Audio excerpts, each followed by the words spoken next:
Doctor عبد القدیر خان کا وہ لمحہ جب انہوں نے پاکستان ٹی وی پہ پوری دنیا کے سامنے یہ اعتراف کیا کہ انہوں نے جوہری ٹیکنالوجی دوسرے ممالک کو منتقل کی. The investigation has established that many of the reported activities did occur and that these were inevitably initiated at my behest. وہ محض ایک اعتراف نہیں تھا، وہ عالمی سیاست میں ایک زلزلے کی مانند تھا. سوٹ اور ٹائی میں ملبوس مگر چہرے پہ تاریخ کے وزن کا عکس لیے انہوں نے کہا کہ یہ سرگرمیاں میرے کہنے پہ شروع ہوئیں. یہ جملہ جیسے پاکستان کے دفاعی رازوں کی پرتیں کھول گیا. ایران کا نام اسی تناظر میں تب سامنے آیا تھا جب بین الاقوامی اور ایٹمی توانائی ایجنسی اور مغربی انٹیلیجنس اداروں نے یہ انکشاف کیا کہ ایران کو جوہری سینٹری فیوج ڈیزائن اور بعض کلیدی پرزے ڈاکٹر عبد القدیر کے نیٹ ورک کے ذریعے ملے. یہ وہ دور تھا جب ایران نے اپنے جوہری پروگرام کی رفتار تیز کرنا شروع کی تھی اور اس وقت تک تہران کے پاس وہ اندرونی تکنیکی صلاحیت نہیں تھی جو مکمل یورینیم افزودگی کے لیے ضروری سمجھی جاتی تھی. اور یہی وہ خلا تھا جسے پاکستانی سائنس کی مہارت نے پر کیا، خفیہ طور پہ مگر مؤثر انداز میں، اور یہ لیبل ڈاکٹر عبد القدیر خان کے اوپر تھا. اور ایران کی جوہری فائل میں جب پاکستانی ماڈل کے پرزے اور خاکے دریافت ہوئے تو مغرب نے فوری انگلی ڈاکٹر AQ خان کی طرف اٹھائی. اور یہ وہ وقت تھا جب امریکہ، برطانیہ اور اسرائیل کے خفیہ ادارے اس بات کے اوپر متفق ہو چکے تھے کہ ڈاکٹر خان کا نیٹ ورک صرف پاکستان کی جغرافیائی حدود تک محدود نہیں بلکہ یہ ایک بین الاقوامی پرولیفریشن چین ہے جس نے ایران، لیبیا اور شمالی کوریا جیسے ممالک کو جوہری خواب دکھائے. پاکستانی حکومت نے فوری طور پہ ڈاکٹر خان کو گھر میں نظر بند کیا اور جنرل پرویز مشرف کے دور میں انہیں ہیرو ہونے کے ساتھ ساتھ قومی مجرم کی حد تک محدود کر دیا گیا. دنیا کو یہ تسلی دے دی گئی کہ یہ سارا کام ڈاکٹر خان نے ذاتی حیثیت میں کیا اور ریاست کی منظوری کے بغیر کیا. لیکن یہ وضاحت ہمیشہ مشکوک رہی اور ایران کا معاملہ خاص طور پہ اس لیے حساس بن گیا کیونکہ تہران کے جوہری عزائم پہلے ہی مغرب کو بے چین کیے ہوئے تھے. آپ سب پر سلامتی ہو، میں یاسر رشید ہوں اور آپ دیکھ رہے ہیں یاسر رشید آفیشل. ناظرین، ڈاکٹر عبد القدیر خان کا نام ایران کے جوہری پروگرام کے ساتھ اس لیے جڑ گیا کیونکہ انہوں نے صرف ہارڈ ویئر یا ڈیزائن نہیں دیے بلکہ ایک ایسا اعتماد اور راستہ دیا جس پر چلتے ہوئے ایران آج اس مقام تک پہنچا ہے. بعد میں ڈاکٹر AQ خان بھی اس کی نفی کر چکے تھے.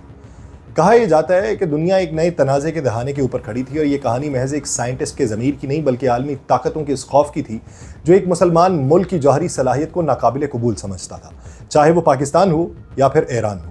ڈاکٹر عبد القدیر خان کو جب ان کے اپنے ہی گھر میں نظر بند کیا گیا تو وہ محض ایک سیکیورٹی اقدام نہیں تھا، وہ پاکستان کی تاریخ کے سب سے بااثر سائنٹسٹ کو خاموش کرنے کی ایک شدید علامت تھی. ایک طرف عالمی دباؤ بھی تھا، دوسری طرف قومی سلامتی کا وہ پردہ جس کے پیچھے کئی کہانیاں دفن تھیں. اور آپ نے یہ بھی دیکھا کہ اکثر اوقات 28 مئی کے دن پہ جا کے ڈاکٹر AQ خان کی تصویر نہیں لگائی ہوتی کسی نے. بہت سارے سوالات اس پہ اٹھتے کہ ڈاکٹر AQ خان کی تصویر کیوں نہیں. جنرل پرویز مشرف کے حکم پہ عبد القدیر خان کا رابطہ دنیا سے کاٹ دیا گیا لیکن دنیا نے ان کے نام کو فراموش نہیں کیا. 14 فروری 2004 کو ٹائم میگزین نے اپنے سر ورق پر ان کی تصویر کے ساتھ جس سرخی کا انتخاب کیا تھا وہ تھا مرچنٹ آف مینس، یعنی خطروں کا سوداگر. وہ اس عالمی بیانیے کی عکاس تھی جو مغرب میں ڈاکٹر خان کے گرد تیار ہو چکی تھی. انہیں ایک ایسے شخص کے طور پہ پیش کیا گیا جو عالمی امن کے لیے خطرہ بن چکا تھا، حالانکہ اسی شخصیت کو پاکستان کے اندر اس وقت سے کچھ وقت پہلے نجات دہندہ کہا جاتا تھا. بعد میں ہم اب تک بھی کہتے ہیں، ہم اب تک بھی محسن پاکستان انہیں مانتے ہیں، لیکن سرکاری سطح کے اوپر اس کا کتنا اعتراف ہوتا ہے یہ ایک اہم سوال ہے. پاکستان میں ان کے اعترافی بیان کو لے کے سوالات کا طوفان برپا ہوا. عوام اور مبصرین یہ ماننے کو تیار نہیں تھے کہ ملک کا سب سے محفوظ اور حساس سائنٹسٹ جو جوہری پروگرام کا مرکزی ستون تھا اتنے برسوں تک بین الاقوامی نیٹ ورک چلاتا رہا ہو اور ریاست، خفیہ ادارے مکمل طور پہ اس سے لا علم رہے ہوں. یہ سوال آج بھی گردش میں ہے کہ کیا یہ محض ایک فرد کی کارروائی تھی یا اس کے پیچھے ریاستی چشم پوشی یا خاموش منظوری شامل تھی؟ یعنی کیا انہیں بلی کا بکرا بنایا گیا اور انہیں بھی یہ معلوم تھا کہ ایسا ہوگا؟ 4 سال جب گزرے، جب ڈاکٹر قدیر خان نے برطانوی اخبار گارڈین کو انٹرویو دیا تو حقیقت کی ایک نئی پرت کھلی. انہوں نے کہا جو کچھ انہوں نے اعترافی بیان میں کہا وہ ایک پرچے سے پڑھا جو انہیں تھمایا گیا تھا. وہ ان کے الفاظ نہیں کسی اور کے لکھے گئے تھے. اور یہ بیان اس تاثر کو مزید مضبوط کرتا ہے کہ ڈاکٹر خان کو عالمی دباؤ سے بچنے کے لیے ایک قربانی کا بکرا بنایا گیا تاکہ ریاستی سطح پہ جو کچھ ہو اس پہ پردہ پڑا رہے. اب ان پہ الزام یہ تھا کہ انہوں نے ایران، لیبیا اور شمالی کوریا کو خفیہ طور پہ ایٹمی ٹیکنالوجی فراہم کی. ان ملکوں کے جوہری پروگرام کی بنیاد جن ڈیزائنز اور پرزاجات پہ رکھی گئی ان کے نشانات براہ راست ڈاکٹر خان کے نیٹ ورک سے جوڑے گئے. مگر ان سوالات کا جواب آج بھی دھند میں لپٹا ہوا ہے کہ کیا وہ تنہا تھے یا یہ ایک ایسی کہانی تھی جس میں پوری ریاست ایک کردار تھی اور اعتراف محض اسکرپٹ کا اختتام تھا. لیکن سال گزر گئے، مختلف ادوار آئے، مختلف حکومتیں آئیں. کہا یہ جاتا ہے کہ بہت سارے ممالک میں ماضی کے اندر کردار اگر اور طرح کے رہے، اقدامات اور رہے، مستقبل میں جا کے اگر وہ بہتری کی طرف گامزن ہو گئے تو ماضی پہ پردہ ڈالا جاتا ہے. یہ وہ سوال ہے جو آج بھی ایران کے جوہری پروگرام کے پس منظر میں گونج رہا ہے کہ کیا ایران کی جوہری توانائی کا اصل محرک صرف ڈاکٹر خان تھے یا صرف ایک آغاز تھا جسے اب ایران نے اپنی مزاحمتی سیاست کی صورت دے دی ہے. یہ کہانی در حقیقت ایک جوہری ہنر کے عالمی پھیلاؤ کی خفیہ داستان ہے. میں اگر آپ کو مزید ششدر کروں، یہ الفاظ میرے نہیں، یہ پلاٹ، یہ کہانی مغرب کے میڈیا کی ہے جو اب چھاپ رہا ہے. ڈاکٹر عبدالقدیر خان اور ان کا بین الاقوامی نیٹ ورک، لیکن اس کے سرے 3 اہم ریاستوں ایران، شمالی کوریا اور لیبیا سے جا ملتا ہے. اب مغرب کا میڈیا بیٹھا یہ کہہ رہا ہے، میں نہیں کہہ رہا، آپ سن کے بہت سارے الفاظ سن کے حیران بھی ہوئے ہوں گے کہ میں ڈاکٹر AQ خان کے بارے میں ایسی بات کیوں کرتا ہوں. یہ مغرب کا میڈیا آپ رپورٹ کرنا ہے، آپ نے اس کے تانے بانے جوڑنے آگے جا کے کہاں ملتے ہیں. 1990 کی دہائی کے اواخر میں جب دنیا سرد جنگ کے بعد نئی ترتیب میں مصروف تھی، اسی دوران مغربی خفیہ ادارے ایک ایسی خاموش لیکن مہلک سرگرمی پہ نظریں جمائے بیٹھے تھے جن کا یہ دیکھنا تھا کہ دنیا کے اندر ہو کیا رہا ہے. برطانوی خفیہ اداروں اور امریکی CIA نے ڈاکٹر خان کے نیٹ ورک میں گہری رسائی حاصل کی 2004 میں. انہوں نے معلومات جمع نہیں کی. مغربی میڈیا اب رپورٹ کر رہا ہے، بلکہ کئی آپریشنز کیے جس کے دوران ایک ایجنٹ کو اس نیٹ ورک کا حصہ بھی بنایا گیا. اور یہ انفلٹریشن محض جاسوسی نہیں تھی بلکہ ایک وسیع تر منصوبے کا حصہ تھی، اور اس پورے پھیلاؤ کی کھوج لگانا تھا اور اس کا پردہ فاش کرنا تھا. مغربی میڈیا اب یہ لکھتا ہے کہ اس رپورٹ میں یہ بتایا گیا کہ برطانوی انٹیلیجنس ہیڈ کوارٹر اور دیگر اداروں نے جعلی کمپنیز، مالیاتی ذرائع اور خفیہ لیبارٹریز اور خریدار ممالک کی شناخت کر لی تھی. اور یہ جال جو تھا وہ ایک سائنٹسٹ کے ذاتی نیٹ ورک سے بڑھ کے بین الاقوامی مارکیٹ میں بدل چکا تھا، جہاں ایٹمی راز تھے اور پرزے تھے، جہازوں، ڈپلومیٹک کوریئرز اور فرنٹ کمپنیز کے ذریعے بلیک مارکیٹ میں اسے فروخت کیا جا رہا تھا. مغربی میڈیا اب یہ بیٹھا رپورٹ کر رہا ہے کہ 2000 کے آغاز سے برطانیہ کی جوائنٹ انٹیلیجنس کمیٹی نے اس نیٹ ورک پہ شدید تشویش کا اظہار شروع کر دیا. اور وہ تب تک صرف انٹیلیجنس کی سطح پہ ایک کیس نہیں رہا بلکہ پالیسی اور سفارتکاری کا مسئلہ بن گیا.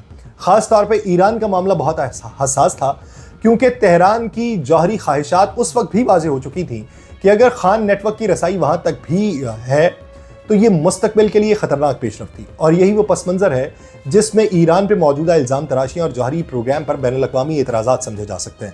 مغربی طاقتیں اسے محض موجودہ ایرانی پالیسی سے نہیں جوڑتی بلکہ اس کا آغاز اس وقت سے مانتی ہیں جب عبدالقدیر خان کے ذریعے ایران کو پہلا علمی و فنی راستہ فراہم ہوا. اور یہی وجہ ہے کہ آج ایران کا IAEA سے علیحدگی اختیار کرنا یا یورینیم کی بلند سطح پر افزودگی دنیا کے لیے اس سے زیادہ باعث تشویش ہے، کیونکہ ان کا ماننا ہے کہ بیج تو پہلے ہی بویا جا چکا تھا، اب صرف درخت پروان چڑھ رہا ہے. یہ کہانی ایک سائنسدان یا ایک ملک کی نہیں ہے بلکہ اس نئی دنیا کی ہے جہاں جوہری ہنر اب صرف طاقت کا توازن نہیں ہے. یہ کہانی اپنے انجام کو نہیں بلکہ ایک نئے مرحلے کو چھو رہی ہے. ایک ایسا مرحلہ بین الاقوامی میڈیا رپورٹ کرتا ہے جہاں خفیہ ایجنسیز، عالمی طاقتیں، جوہری عزائم کے مابین کشمکش ہے، پوری دنیا کی توازن طاقت کو وہ ہلا کے رکھ رہی ہے. دسمبر 2003 میں جب لیبیا نے اچانک اپنے جوہری پروگرام کو ترک کر دیا اور CIA اور MI6 کے افسران کے سامنے جوہری ہتھیاروں کے خاکی لفافے رکھے تو وہ صرف ایک ریاست کی واپسی نہیں تھی، وہ ایک بڑے راز کا دروازہ کھولنے والا لمحہ تھا. ان لفافوں میں موجود ایٹمی ڈیزائنز اور پرزہ جات نے ایک ناقابل تردید سمت کی نشاندہی کی: پاکستان اور بالخصوص ڈاکٹر عبدالقدیر خان کا نیٹ ورک. انکشاف ہوا کہ لیبیا کو جو معلومات اور آلات فراہم کیے گئے تھے ان کی جڑیں اسلام آباد کی لیبارٹریز اور کہوٹا ریسرچ سینٹر تک جا پہنچتی تھیں. یوں مغربی میڈیا اب بیٹھا یہ رپورٹ کر رہا ہے کہ ہاتھ ایک جواز آیا جو نہ صرف ایران اور شمالی کوریا کو نرخے میں لینے کے لیے کافی تھا بلکہ پاکستان پہ شدید دباؤ ڈالنے کا دروازہ بھی کھولتا تھا. مارچ 2005 میں جب پاکستان کے وفاقی وزیر اطلاعات ہمارے سب کے دل عزیز شیخ رشید احمد صاحب نے اعتراف کیا کہ ڈاکٹر قدیر نے ایران کو سینٹری فیوزز دیے تھے، تو یہ گویا اس کہانی کی پہلی رسمی تصدیق تھی. وہی شیخ رشید جو بعد ازاں انکار کی راہ پہ بھی گامزن ہوئے، ابتدا میں یہ بھی کہہ چکے تھے کہ ڈاکٹر قدیر نے ذاتی حیثیت میں ایران کی مدد کی. گویا ریاستی ادارے بے خبر تھے، مگر دنیا کی نظریں صرف بیان پہ نہیں اس نظام پہ تھیں جو ایک سائنسدان کو عالمی پرزہ جات اور حساس ڈیزائنز تک رسائی، خرید و فروخت اور نیٹ ورک چلانے کی اجازت دیتا رہا. BBC کہتا ہے کہ 2021 کی ہمیں رپورٹ ملی اور اس تمام بیانیے میں مہر تصدیق ثبت ہو گئی. نتانس میں جو کچھ آج نصب ہے وہ اسی نیٹ ورک کی فراہم کردہ ڈرائنگ ہے، میٹیریل لسٹ ہے، خریداری کی فہرست ہے. ایران نے اگرچہ بارہا دعویٰ کیا کہ اس نے کسی بھی ٹیکنالوجی کی اصلیت سے لا علمی میں خریداری کی، مگر عالمی ایجنسیز کے پاس مغربی میڈیا کہتا ہے کہ ایسے شواہد موجود تھے جن سے اندازہ ہوتا تھا کہ نتانز کی تنصیبات ڈاکٹر خان کے نیٹ ورک کی مرہون منت ہے، اور یہی تنصیبات اسرائیلی حملوں، سائبر وارز اور عالمی قراردادوں کا مسلسل نشانہ بنی رہی. میں یہ تمام تر معلومات آپ تک پہنچا دوں کسی لفظ سے اگر اختلاف ہو تو میں معذرت چاہتا ہوں. یہ تمام تر خاکہ جو ہے یہ مغربی میڈیا رپورٹ کر رہا ہے. میں خاکہ بیان کر دوں پھر آگے چل کے اس کے محرکات بتاتا ہوں. نتانز مغربی میڈیا کہتا ہے آج محض ایک جوہری مرکز نہیں ہے بلکہ اس پورے تنازع کی علامت ہے جہاں خفیہ تاریخ، خاموش تعاون اور اعلانیہ دشمن کی تینوں پرتیں آپس میں گندھی ہوئی ہیں. وہاں صرف سینٹری فیوجز نہیں گھومتے بلکہ عالمی طاقتوں کے بیانیے، سیاسی دباؤ اور عسکری حکمت عملیاں بھی ایک محور پہ مجتمع ہوتی ہیں. امریکہ اور اسرائیل کے مطابق ان حملوں سے ایران کی صلاحیت ختم ہو چکی ہے، لیکن زمینی حقیقت یہ بتاتی ہے کہ 3 زیر زمین عمارات پہ مشتمل اس مرکز میں حملے سے پہلے 14,000 کے قریب سینٹری فیوجز نصب تھے، جن میں سے 11,000 کام کر رہے تھے. یہی وہ تناظر ہے جو ایران، اسرائیل، پاکستان اور عالمی طاقتوں کو ایسا غیر اعلانیہ جنگی منظرنامہ عطا کرتا ہے جس میں صرف ایٹمی راز ہی نہیں ہے، قومی وقار ہے، سفارتی مقام ہے اور مستقبل کی سلامتی داؤ پہ لگی ہوئی ہے. اور یہ جنگ محض سائنٹسٹ کے ہاتھوں کی نہیں بلکہ بیانیوں، افواہوں اور چھپے ہوئے ایجنڈوں کے ذریعے بھی لڑی جا رہی ہے. اب ان دنوں میں یہ مغربی میڈیا رپورٹ کر رہا ہے. وہ پہلے کہتا ہے کہ پہلے اعتراف کیا ڈاکٹر عبدالقدیر خان نے، پھر انکار کر دیا، پھر ریاست کو کبھی جوڑا گیا، کبھی ریاست کی نفی کر دی گئی. یعنی بیک اینڈ پہ وہ ڈاکٹر عبدالقدیر خان پاکستان کے ریاست اور مجموعی منظرنامے کو رکھنا چاہ رہے ہیں کہ ایران کو ایٹم بم بنانے میں بنیادی طور پہ اگر کسی نے سپورٹ کیا ہے تو وہ پاکستان. یہ اس وقت بین الاقوامی میڈیا کہہ رہا ہے. بطور مسلم ہم دیکھیں تو ہمیں یہ فخر ہوگا کہ ہم نے سپورٹ کیا، لیکن بین الاقوامی اگر آپ ایجنڈا دیکھیں، وہ جال دیکھیں جس کی وجہ سے یہ ساری چیزیں وہ اب بیان کر رہے ہیں، اس کے پیچھے بنیادی وجوہات یہ ہیں کہ اس وقت ایران کے اوپر مجموعی طور پہ پریشر ڈالیں گے. ابراہم اکارڈز 2.0 جو ہے، جو ابراہم معاہدہ 2.0 کہلاتا ہے، اس کے تحت مشرق وسطیٰ کے بہت سارے ممالک اسرائیل کو تسلیم کریں گے. ایک نیا بلاک بنایا جائے گا. وہ بلاک مشرق وسطیٰ کے اس ملک یعنی ایران کے اوپر دباؤ ڈالے گا اگر ایران اٹھنا چاہے گا. اب اس کے ساتھ ساتھ ایک بین الاقوامی سطح کے اوپر ایک اور بات ہوئی کہ پاکستان ایک ایسا میزائل بنا رہا ہے جو امریکہ تک رسائی حاصل کر سکتا ہے. یہ ان دنوں میں ان کو سارا کچھ یاد آ رہا ہے. ایران NPT کا سگنیٹری تھا، IAEA اس کی نگرانی کر رہی تھی، لیکن وہ اب اس سے باہر نکل چکے ہیں. اب اس ضمن کے اندر وہ یہ کہتے ہیں کہ پاکستان کی شے تھی اس کو، پاکستان کی شے ہے اس کو، اور پاکستان کی شے اس کو مستقبل میں بھی رہے گی. اب یہ بین الاقوامی منظرنامے میں وہی باتیں آتی ہیں کہ ایران صرف نشانہ نہیں تھا، اصل مقصد پاکستان کو بھی نشانہ بنانا ہے. اب بین الاقوامی منظرنامے پہ یہ جو سارا کچھ ڈیولپنگ ہو رہی ہے اور اس طرح کے بیانیے اگر آپ کو سننے کو ملتے رہیں گے تو یاد رکھیے گا یہ اسی سازشی تھیری کا حصہ ہے جس کے تحت ایران کو دبانے کے ساتھ ساتھ پاکستان کو نشانہ بنانا ہے، پاکستان کو گھٹنے ٹیکنے پر مجبور کرنا ہے، پاکستان کے ریاستی موقف میں دراڑ ڈالنے کی کوشش کرنی ہے، پاکستان کو پس پشت جو طاقتیں ہیں ان تک لے کے جانے کی کوشش کرنی ہے. لیکن پاکستان اس سارے عمل میں چوکنا ہے. پاکستان اپنے اعمال، اپنے اقدار، اپنی اقدامات کے تحت دنیا کو یہ بتائے گا کہ پاکستان کی پالیسی ہمیشہ یہی رہی ہے کہ اس کا جوہری پروگرام صرف اپنی علاقائی سلامتی، دفاع اور ڈٹرنس کے لیے ہے، اور اسے کسی دوسرے ملک کے ساتھ نہ شیئر کیا گیا ہے اور نہ کیا جائے گا، نہ ہی آپ کو بتایا جائے گا. مجھے دیجیے اجازت. اللہ نگہبان.